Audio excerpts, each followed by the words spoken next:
Bismillahirrahmanirrahim. Assalamualaikum warahmatullahi wabarakatuh.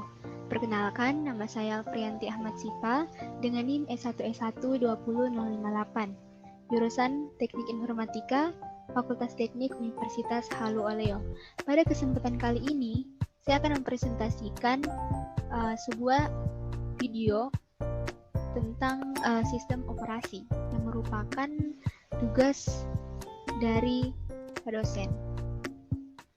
Nah, sistem operasi. Komponen sistem operasi. Jadi, di sini saya akan menjelaskan tentang komponen sistem operasi. Tidak semua sistem operasi mempunyai struktur yang sama.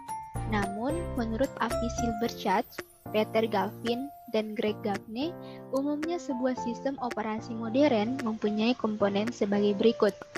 Di situ ada manajemen proses, manajemen memori utama, manajemen berkas, manajemen sistem masukan atau keluaran, manajemen penyimpanan sekunder, sistem proteksi, jaringan, command interpreter system. Sedangkan menurut Avi Silberschatz, Tannenbaum, sistem operasi mempunyai 4 komponen utama, yaitu manajemen proses, masukan atau keluaran, manajemen memori, dan sistem berkas. Nah, selanjutnya ada manajemen proses. Nah, proses adalah sebuah program yang sedang dieksekusi. Sebuah proses membutuhkan beberapa sumber daya untuk menyelesaikan tugasnya. Sumber daya tersebut dapat berupa CPU time, memori, berkas-berkas, dan perangkat-perangkat masukan atau keluaran. Sistem operasi bertanggung jawab atas aktivitas-aktivitas yang berkaitan dengan manajemen proses seperti yang pertama itu membuat dan menghapus proses pengguna dan sistem proses. Yang kedua, menunda atau melanjutkan proses. Yang ketiga, menyediakan mekanisme untuk proses sinkronisasi. Terus yang keempat itu menyediakan mekanisme untuk proses komunikasi. Dan yang terakhir itu menyediakan mekanisme untuk penanganan deadlock. Nah, selanjutnya ada manajemen memori utama. Memori utama atau lebih dikenal sebagai memori adalah sebuah array yang besar dari word atau byte yang ukurannya mencapai ratusan, ribuan, atau bahkan jutaan setiap word atau byte. Yang kedua, mempunyai alat tersendiri. Memori utama berfungsi sebagai tempat penyimpanan instruksi atau data yang akses datanya itu digunakan oleh CPU dan perangkat masukan atau keluaran. Memori utama termasuk tempat penyimpanan data yang bersifat volatile, tidak permanen, yaitu data akan hilang kalau komputer dimatikan. Jadi jika Anda membuat sebuah data, terus tiba-tiba komputer atau laptop Anda tiba-tiba mati, maka data tersebut tidak tersimpan. Nah, selanjutnya, sistem operasi bertanggung jawab atas aktivitas-aktivitas yang berkaitan dengan manajemen. Memori itu seperti manajemen track dari memori yang sedang digunakan dan siapa yang menggunakannya, memilih program yang akan di-load ke memori. Selanjutnya, manajemen berkas. Manajemen berkas.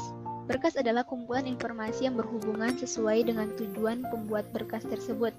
Umumnya, berkas mempresentasikan program dan data berkas dapat mempunyai struktur yang bersifat hierarki.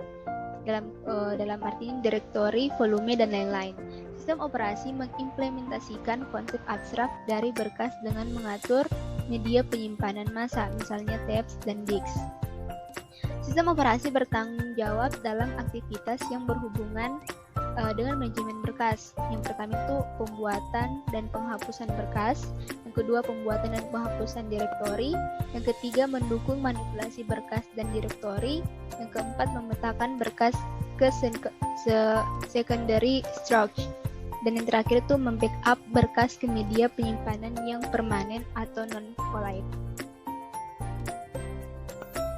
Nah, selanjutnya manajemen sistem masukan atau keluaran. Sering disebut dengan device manager, menyediakan device driver yang umum sehingga operasi masukan atau keluaran dapat seragam, atau membuka, membaca, menulis, menutup.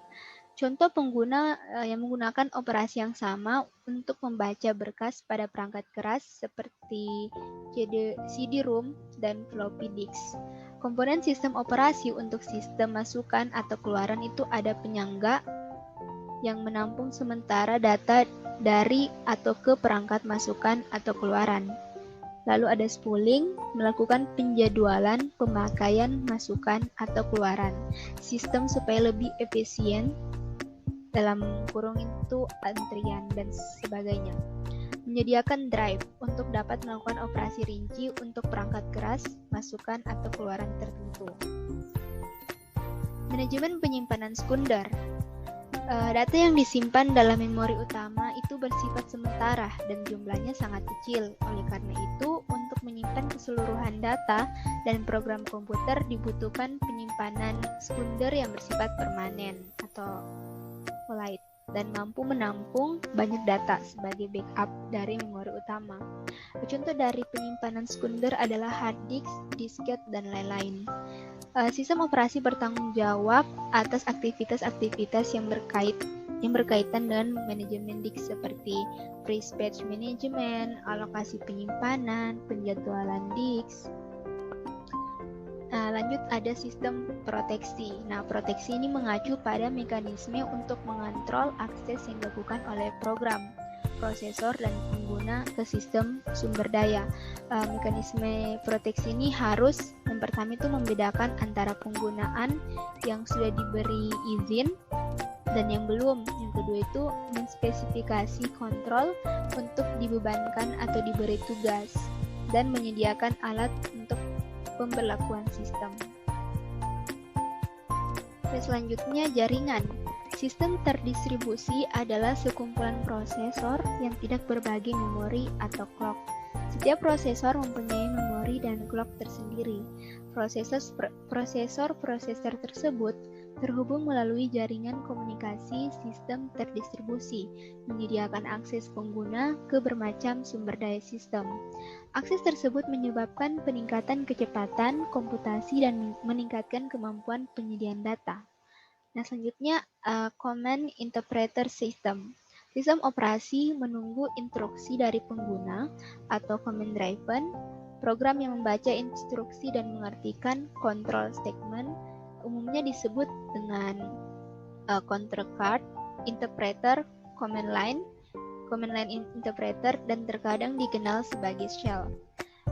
Command Interpreter System sangat bervariasi dari satu sistem operasi ke sistem operasi yang lain dan disesuaikan dengan tujuan dan teknologi perangkat masukan atau keluaran yang ada.